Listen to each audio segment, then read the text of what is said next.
Explorers of the unknown, welcome back. Let's expand our horizons with today's question.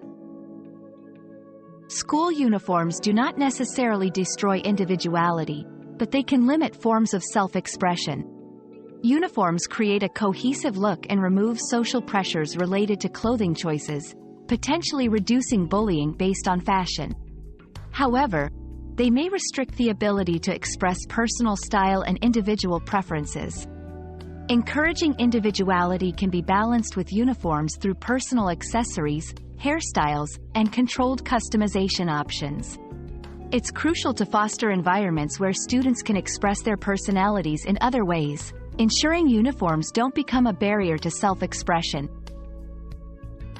Your daily dose of discovery ends here, but the journey of learning never stops. Subscribe and join us again for more answers tomorrow.